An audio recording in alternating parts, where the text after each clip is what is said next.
Následky po lavíne vody a blata v Belianských Tatrách. Začneme tam, ale venujeme sa aj ďalším udalostiam. Vitajte.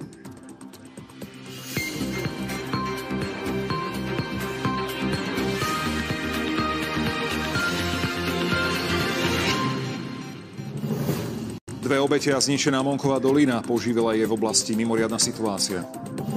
Štátna pomoc pre ľudí s hypotékami by sa mohla zrušiť, pripustil minister financií. V Bruseli sa skloňuje bojkot maďarského predsedníctva. Zosuv svahu a následná lavína z bahna a zo skál v Monkovej doline v Belianských Tatrách zanechala za sebou 2 ľudské životy a spúšť. Karolína Janičíková, Slovenská televízia. Na jednotke sa vraciame k show Milujem Slovensko a vyberieme sa aj na gastrocestu do San Francisca.